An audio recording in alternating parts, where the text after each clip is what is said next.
Hey guys, I'm Fatty. I've been playing Mage since Classic launch back in 2019. At first, I was just raiding casually, but once AQ40 hit, I started getting really deep into min-maxing.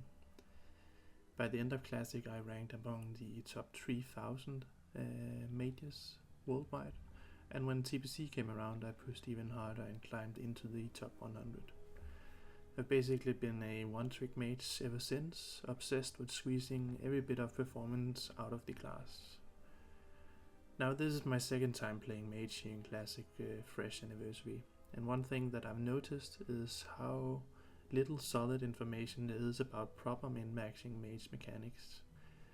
A lot of people are playing strong, but most fully don't understand the details that separate a good mage from a great one.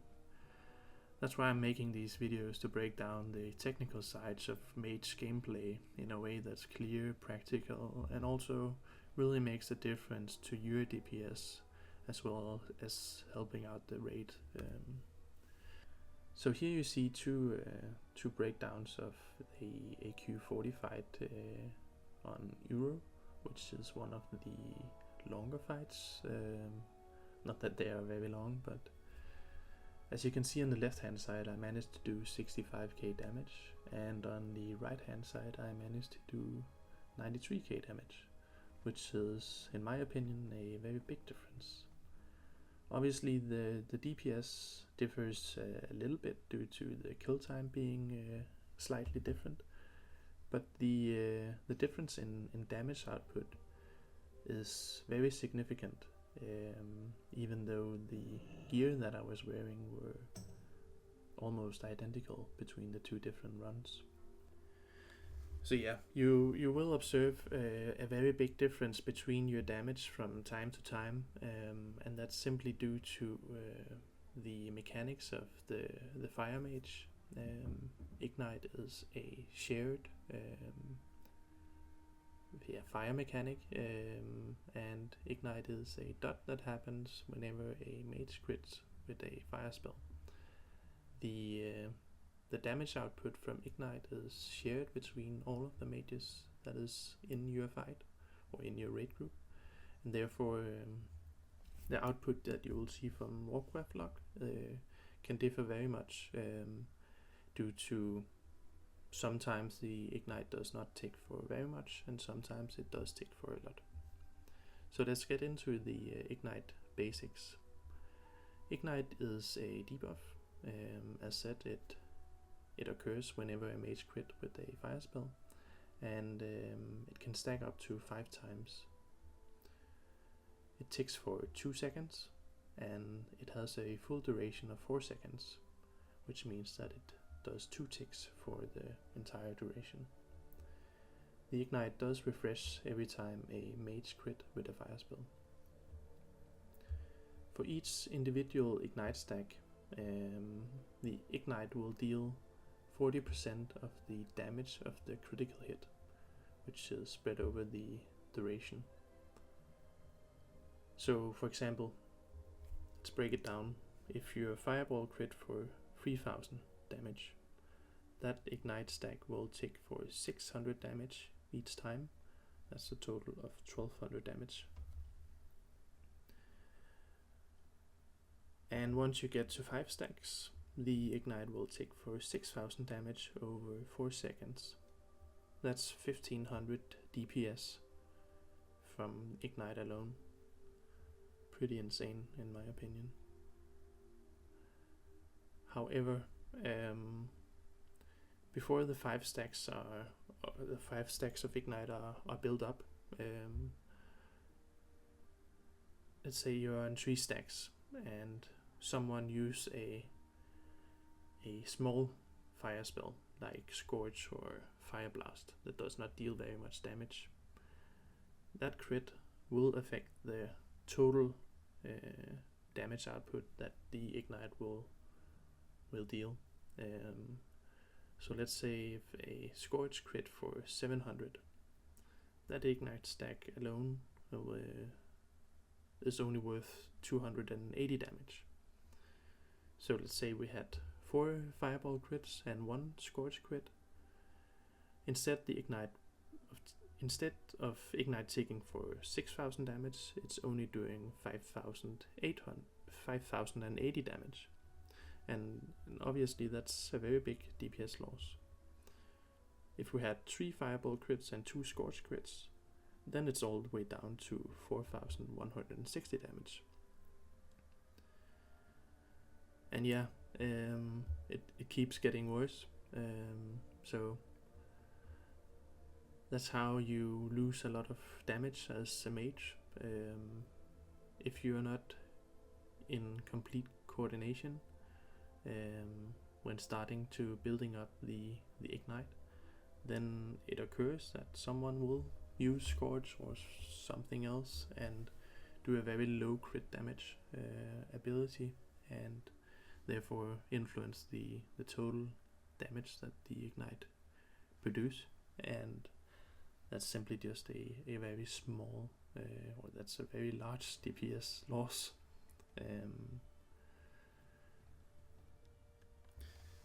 So let's break it down from scratch. Once you enter a boss fight, let's go with boss fights. The first thing that you would want to do is to reach 4 stacks of Scorch, which is it's a debuff on the boss that amplifies your fire damage by 15%. So that's very important to get. It differs between guilds and pucks and people in general how many Scorches they will apply, but lesson learned, never cast a fireball before the 5 Scorch stacks are applied.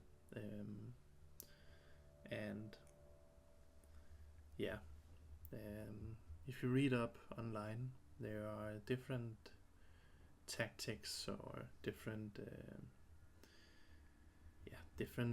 ways of doing it. In our guild, we decided to do 2 Scorch stacks and then do each 2 Scorch stacks each, and then do a fireball.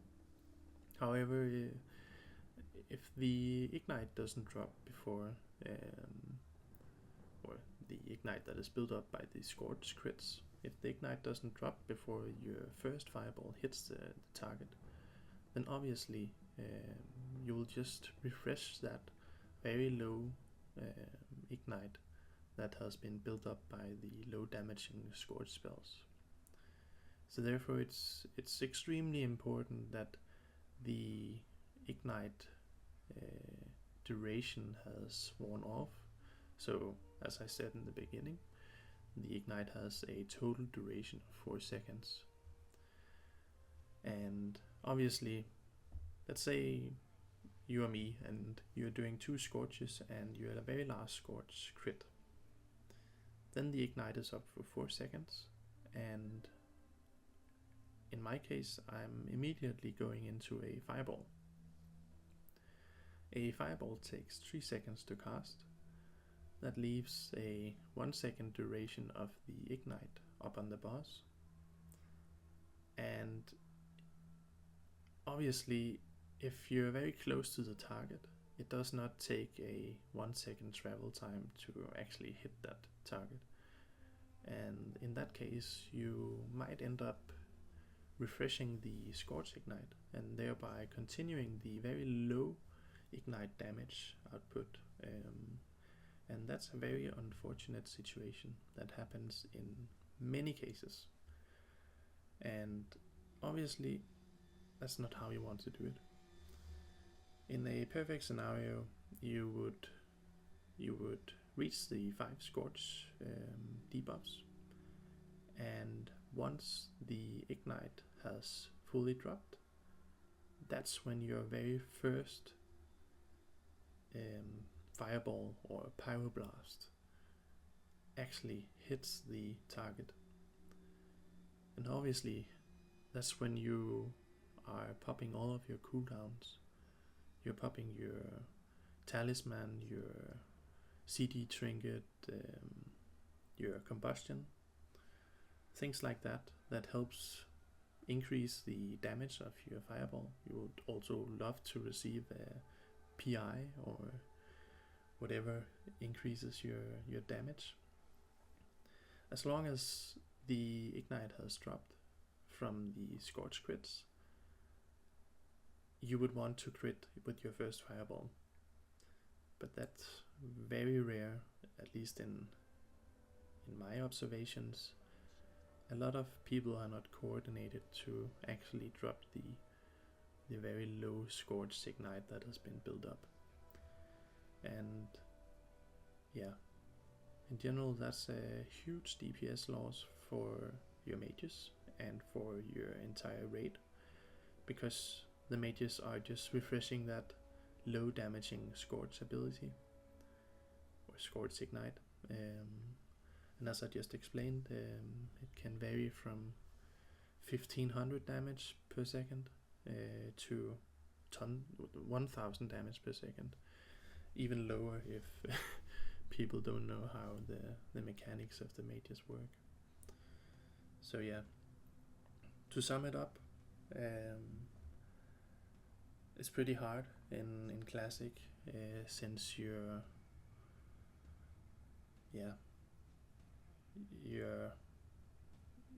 sharing a mechanic that is so important for the overall DPS output of the mages, and it only takes one person to fuck it up.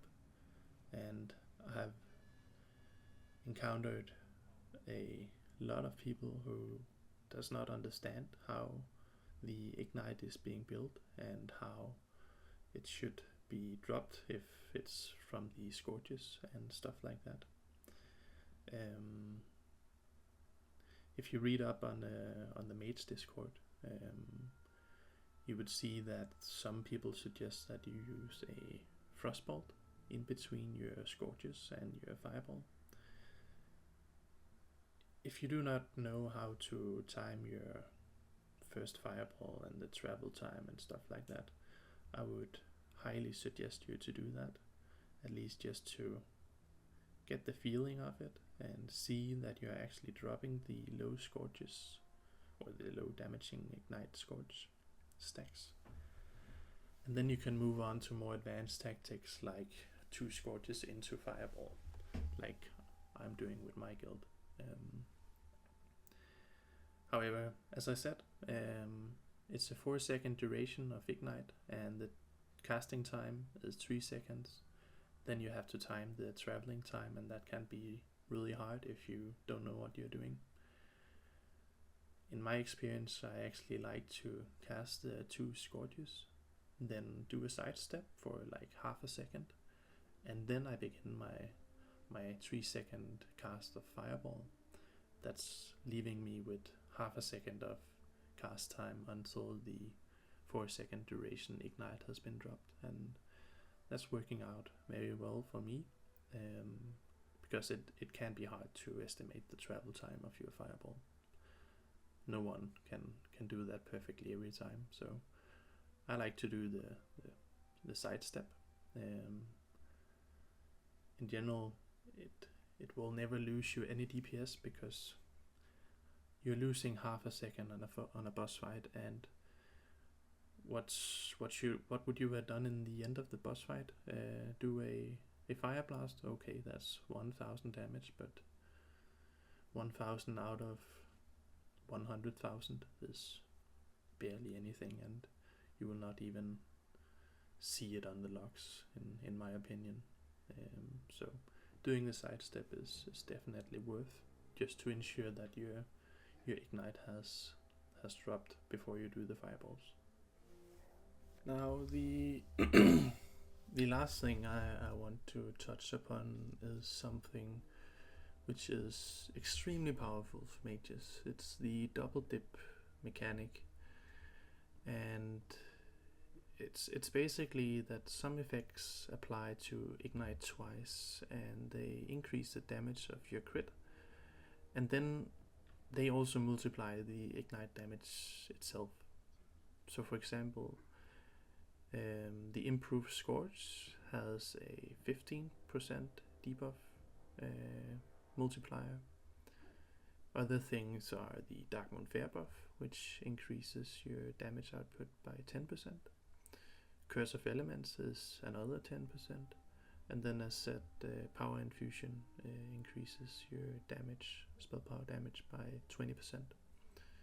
All of these are double dip ignites. This also means that you have to think about the timing. For example, if you die early in a DMF raid, you lose that 10% multiplier. In that situation, you probably don't want to pump your combustion right away. Instead, delay it for a few seconds to help maintain the ignite uptime, because the benefits of the entire raid are probably better if you don't contribute to the build-up of the total ignite pool. So by delaying your combustion, leaves a lower chance of critical strikes from you, and since you lost the 10% multiplier, you won't contribute, or there's a less chance that you contribute to the ignite stacks. And therefore, you're just there to help maintain the ignite. So there's a lot of different things that you need to think about in terms of the ignite, and this double dip mechanic is definitely relevant. So yeah, to sum it up, build ignite carefully with big crits only. Don't mess up the ignite with low damaging scorches early. Take advantage of the double dip buffs, and thereby you get a massive ignite, which totally does increase your raid's DPS. That's a quick breakdown of the ignite mechanic, and if you found this helpful, I would love if you would drop a like and maybe subscribe. I will be doing some more deep dive into Mage mechanics soon, so hopefully you'll follow and then tag along. See you!